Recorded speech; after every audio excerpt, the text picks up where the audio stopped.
Bonjour à toutes et à tous, on se retrouve aujourd'hui pour une vidéo sur le calcul littéral niveau tout début seconde, voire niveau 3e pour ceux qui étaient très à l'aise avec le calcul littéral au collège.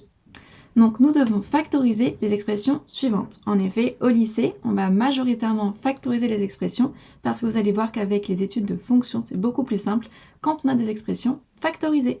Je vous propose de mettre pause pour essayer de faire ces factorisations vous-même et ensuite de revenir sur la vidéo pour que l'on corrige ensemble.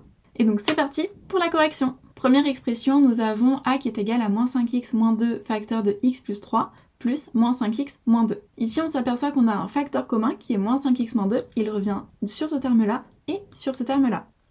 Ici, nous l'avons x plus 3 fois et ici, nous l'avons une fois. J'ai bien fait apparaître ici le fois 1 pour ne pas qu'on oublie que la quantité de moins 5x moins 2 que l'on a de ce côté-là est bien de 1. On l'a bien une fois et pas 0. Il faut faire bien attention à ça. Du coup, je mets moins 5x moins 2 en facteur commun.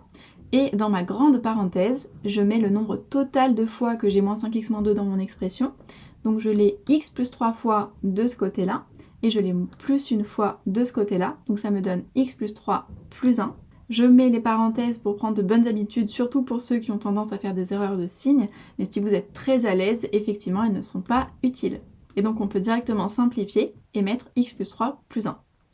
Attention les parenthèses, du coup, s'il y avait eu un moins ici par exemple et des parenthèses à la place du 1, là ça aurait changé pas mal de choses. C'est pour ça que j'apprécie le fait que vous preniez de bonnes habitudes, de bons réflexes, et comme ça vous êtes sûr de ne pas vous tromper la fois où il y a un moins devant des parenthèses et où vous êtes obligé de changer les signes. Maintenant on va calculer ce qui peut être calculé. Donc 3 plus 1 ça nous donne 4 et on obtient finalement moins 5x moins 2 facteur de x plus 4. Mes facteurs sont bien réduits au maximum, donc c'est bon, j'ai fini ma factorisation.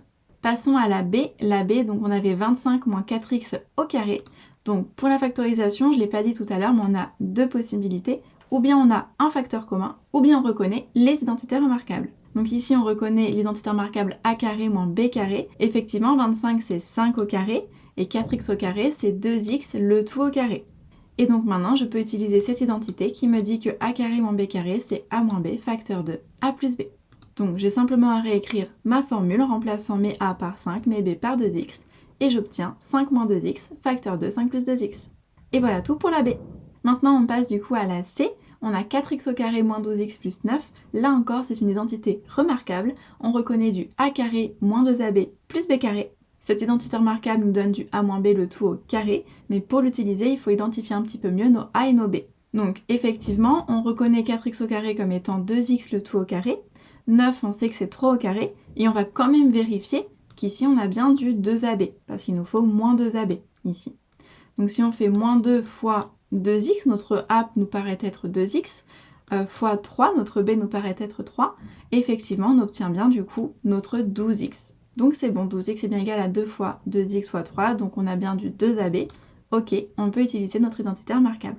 Donc on applique la formule, on a du a moins b le tout au carré, a c'est 2x, b c'est 3, donc on obtient 2x moins 3 le tout au carré. Le facteur est bien réduit au minimum, donc c'est bon, on a fini notre factorisation. Et enfin la d, donc là on a du 5 facteur de x moins 1 moins x plus 1 facteur de x plus 2. Donc ici on reconnaît deux facteurs qui se ressemblent très fortement, mais qui ne sont pas exactement les mêmes pour autant. On a x moins 1 et moins x plus 1.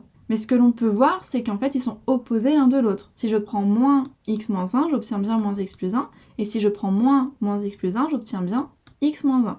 Donc finalement, ce que je vais faire, c'est que je vais mettre ce moins dans cette parenthèse, je distribue ce moins ici.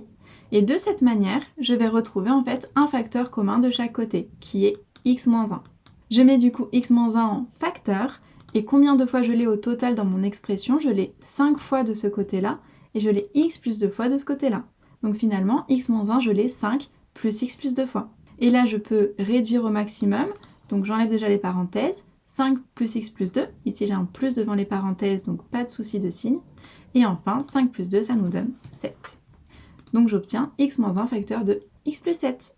Voilà tout pour ces factorisations. Si tu as des questions, n'hésite pas à les mettre en commentaire. Je suis allée un peu vite vu que c'est du niveau seconde, mais si jamais c'est quelque chose qui vous pose souci, n'hésitez pas à me poser des questions. Vraiment, il n'y a pas de mauvaises questions, bien au contraire, et je serai ravie de pouvoir vous aider. Sinon, vous pouvez aussi aller voir les exercices de 3e et de 4e sur le calcul littéral qui reprennent les bases de collège, et après revenir du coup sur cette vidéo pour vous réentraîner à faire ces factorisations-là. Voilà tout, je vous souhaite une très belle journée, à bientôt pour une nouvelle vidéo.